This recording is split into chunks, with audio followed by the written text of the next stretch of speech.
Tito capítulo 2, verso 10. Tito 2, 10. Y yo leo en el nombre del Padre, del Hijo y del Espíritu Santo. Y dice de la siguiente manera: no defraudando, sino mostrándose fieles en todo.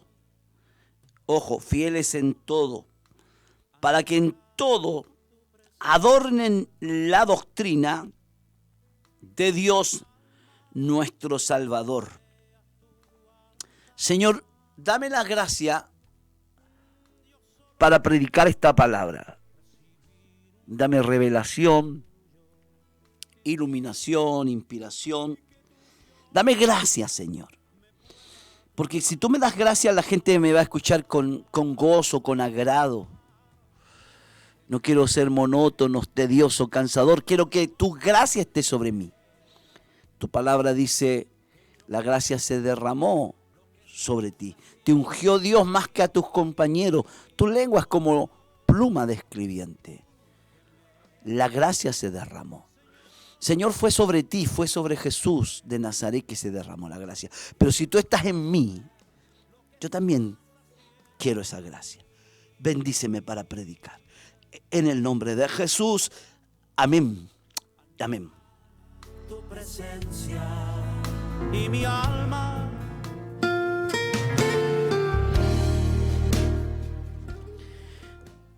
El apóstol Pablo escribe esta epístola a uno de sus ayudantes más confiables. Nótese, Tito era uno de sus ayudantes más confiables. Era un hombre de confianza. Aunque a Tito no se le menciona en el libro de los Hechos, pero Tito ocupa un lugar prominente en las epístolas. ¿Por qué? Porque era un hombre en el cual se podía confiar. Se dice que Pablo utilizó a Tito para tareas que necesitaban mucha responsabilidad y discreción. Era un mensajero fiel. En otras palabras, era un mensajero fiel. Como dice la Biblia, el mensajero fiel acarrea salud, pero el mal mensajero acarrea desgracia. Tito era un hombre fiel. Y dice la Biblia que este Tito era un hombre que fue enviado por Pablo. Y llegó a un lugar que era la famosa isla de Creta, una isla que era un lugar de baja moral. Ahí en esa isla había de todo: perversión sexual, violencia, borrachera. Tanto que uno de los mismos profetas habla de cuál es la moral de los cretenses. Dice el mismo libro de Tito, el capítulo 1, verso 12, dice: uno de ellos, su propio profeta, dijo: los cretenses, siempre mentirosos, malas bestias, glotones y ociosos. Dando a entender de que era una isla donde había gente de baja moral. Pero cuando llegó la doctrina de Cristo, y esto me encanta, cuando llegó la doctrina, la palabra doctrina no hay que complicarse tanto, simplemente significa la enseñanza. Porque a veces nos complicamos mucho con la palabra doctrina. Pero si usted quiere entender en un lenguaje más actualizado, cambie la palabra doctrina con enseñanza. Cuando llegó la enseñanza de Jesucristo, todo empezó a cambiar. Por eso es que Pablo le dice a Tito en el capítulo 2, el verso 1, pero tú hablas lo que está de acuerdo con la sana doctrina. Sana doctrina significa una sana enseñanza. Esta palabra sana doctrina hoy está muy manoseada y se usa muchas veces de una forma que le hace un flaco favor al evangelio. A veces la gente habla de sana doctrina refiriéndose a posturas teológicas. Porque hay distintas posturas teológicas en distintos temas. Por ejemplo, están los que creen que la iglesia se va antes de la gran tribulación. Y esos somos nosotros. Yo creo que la iglesia vuela antes de la gran tribulación. Otros creen que la iglesia se va en medio de la tribulación. Y otros piensan que al final de la tribulación el Señor viene a buscar a su pueblo y a salvarlo. Bueno, son posturas doctrinales distintas. Nosotros creemos como ministerio que no pasamos la gran tribulación y nos vamos antes. Somos pretribulacionistas, ahí está la palabra. Pretribulacionista. Los otros son med y post-tribulación. Pero bueno, y a veces por diferencias hay tremendas peleas, discusiones necias. Están los que creen que la salvación se pierde, ¿cierto? Los arminianos, y están los calvinistas que creen que la salvación no se pierde. Por ejemplo, la mayoría de los pentecostales creemos que sí se pierde la salvación, porque ¿cómo escaparemos si descuidamos una salvación tan grande? Pero los fundamentalistas, como los bautistas, algunos predicadores que ya fallecieron, entre ellos Adrián Roger, creía que la salvación no se perdía. Y fue un gran predicador. Pero a veces nos enfrascamos y tildamos de sana doctrina posturas teológicas y nos enfrascamos en discusiones. A veces también se defienden muchas tradiciones y costumbres, estilos de música o de hacer iglesia. Pero quiero decirle, amigo oyente y hermano, que la sana doctrina no tiene nada que ver con posturas teológicas ni con tradiciones. La sana doctrina es la enseñanza que enseñó Jesús y que no tiene que ver con una materia, con algo intelectual. Tiene que ver con vida práctica. Eso es sana doctrina, vida práctica. Si alguien me dice yo soy de sana doctrina, pero es una persona violenta, iracunda, no tiene sana doctrina. Pues la sana doctrina dice, bienaventurados los mansos, porque ellos recibirán la tierra por heredad. Si alguien me habla de sana doctrina y es conflictivo, y es pendenciero, no tiene sana doctrina, porque la sana doctrina dice, bienaventurados los que son pacificadores. La sana doctrina tiene que ver con un estilo de vida. Por eso Pablo le dice a Tito, pero tú hablas lo que está de acuerdo con la sana doctrina. Y ahí empieza la lista de la sana doctrina. Que los ancianos sean sobrios. Una persona anciana, pero sobria. No borracho, pero que también es una persona que tiene los pies sobre la tierra, es una persona que tiene un carácter y que tiene madurez. Que sean serios, no necesariamente serio significa enojado, grave, pero alguien serio, alguien que se compromete y que cumple lo que prometió, que sean prudentes. Es alguien que antes de hablar piensa si mis palabras van a herir, van a dañar, van a construir o van a destruir. Antes de actuar, piensa, prudente. Sano en la fe, es una persona que está sana en la fe, en el amor y en la paciencia. No solamente en la fe, sino que también tiene un sano amor y una sana paciencia. Luego le dice que las ancianas sean reverentes en su porte. O sea, la estatura espiritual de la anciana, una mujer reverente, porque tiene una estatura espiritual. no calumniadoras, no esclavas del vino, maestras del bien, que enseñen a las mujeres jóvenes a amar a sus maridos y a sus hijos, a ser prudentes, castas, cuidadosas de sus casas, buenas, sujetas a sus maridos para que la palabra de Dios no sea blasfemada. Luego le exhorta a los jóvenes, dice, exhorta a sí mismo a los jóvenes a que sean prudentes. Que sean prudentes, presentándote tú en todo como ejemplo. O sea, sana doctrina tiene que ver con ser ejemplo. En buenas obras, en la enseñanza, mostrando integridad, mostrando seriedad. Palabra sana y irreprochable, de modo que el adversario se avergüence y no tenga nada malo que decir de vosotros. O sea, si yo tengo sana doctrina, soy una persona irreprochable, que nadie pueda decir algo de mí. Y luego dice, exhorta a los siervos que se sujeten a sus amos. Los siervos eran trabajadores que en aquel tiempo, en la época de Pablo, todavía existía la esclavitud.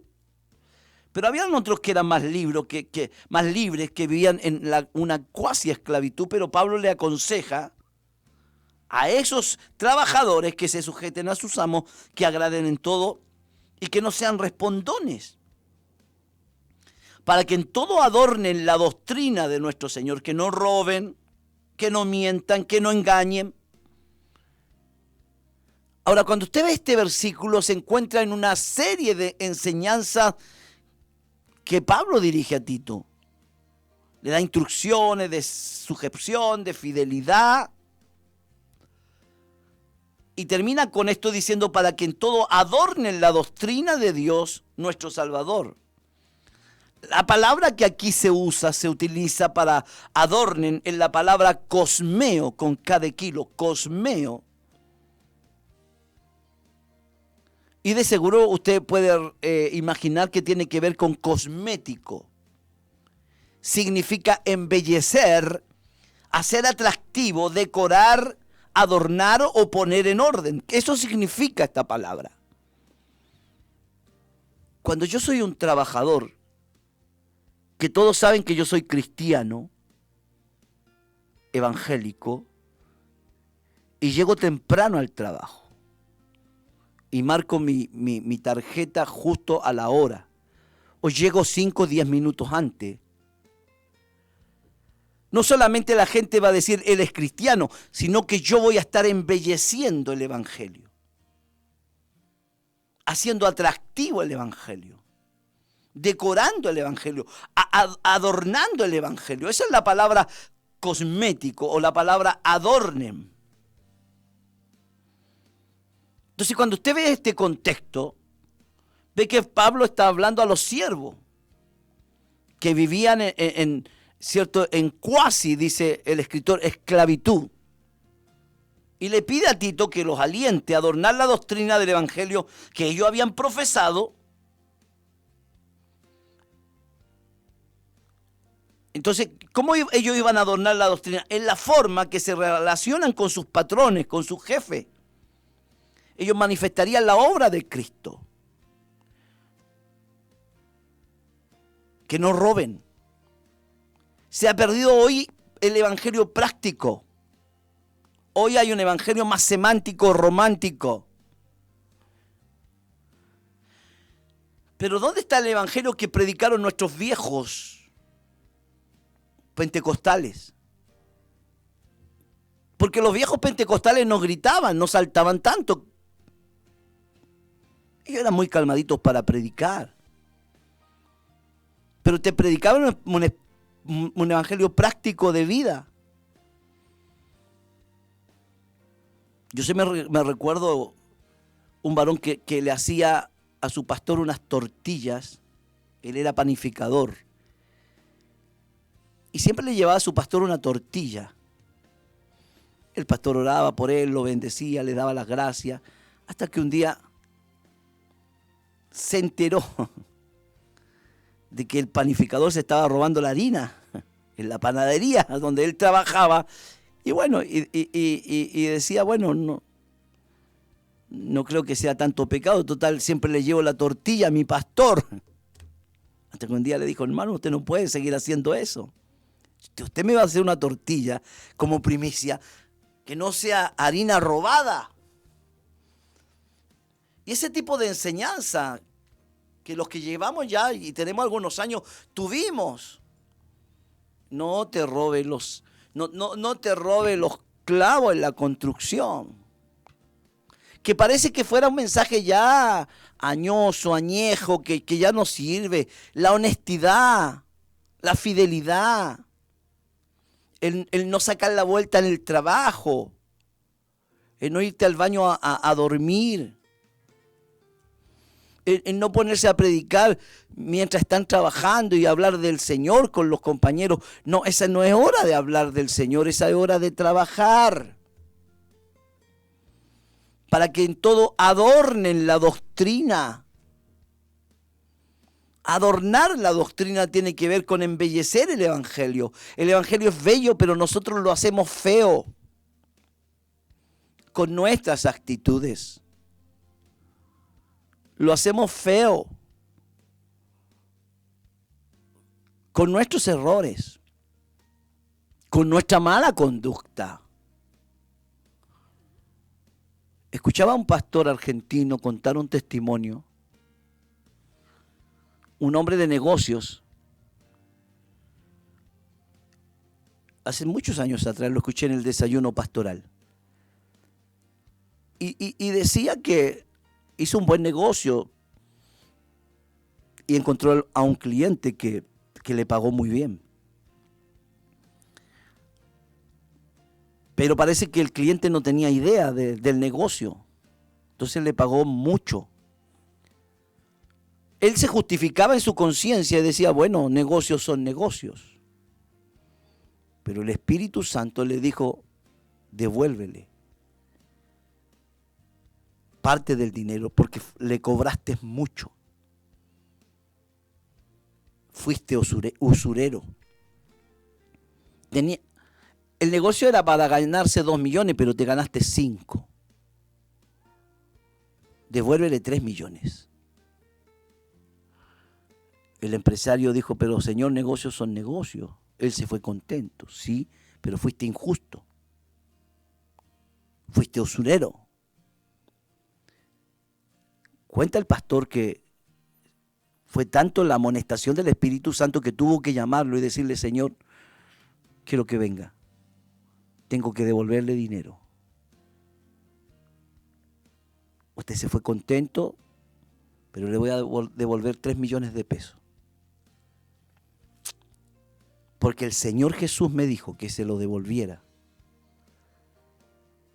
y que yo fuera justo en los negocios. Dice que cuando ese hombre escuchó, quedó extasiado con la doctrina. Dijo, quiero conocer a ese Señor Jesús, que hace a los hombres honestos. Son nuestros actos los que adornan la doctrina. Cuando tu vecina te ve que le tiras la basura en la noche, estás echando a perder todo lo que tú predicas. Cuando te ven que eres antipático con los niños del barrio, como la canción que cantaba este cantante secular, Arjona, la más religiosa del barrio era doña Carlota, pero con los niños cuando jugaban el partido de fútbol, la pichanga decimos en Chile, se le caía la pelota, ella le reventaba la pelota. Ella era religiosa, pero con esa actitud nunca se iba a ganar a un niño. Los niños son niños.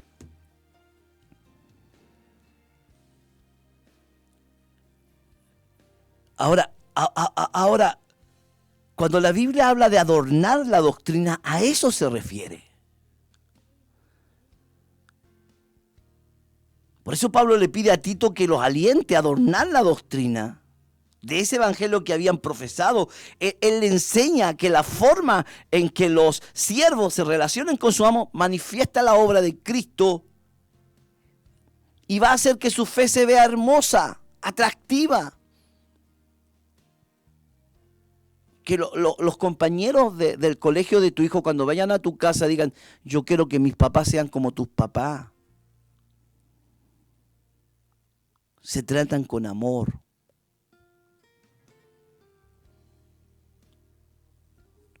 Que cuando te vea un matrimonio saliendo de la casa con tu esposa, digan: cómo me gustaría ser como ese matrimonio. Eso es adornar la doctrina. Hoy mucha gente habla de sana doctrina. Muchos de ellos no se han convertido a Dios. Lo que son legalistas. Le encanta resaltar algunos versículos bíblicos para ofender, para herir.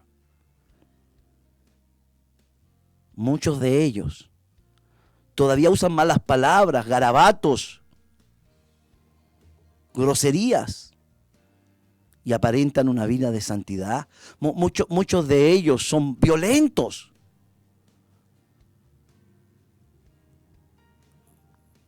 Pero le hacen un flaco favor a la doctrina. La sana doctrina tiene que ver con que tú no tienes que permitir que nadie te menosprecie, pero no imponiéndote.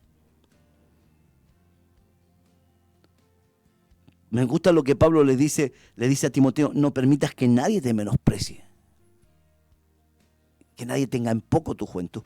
Pero ¿cómo?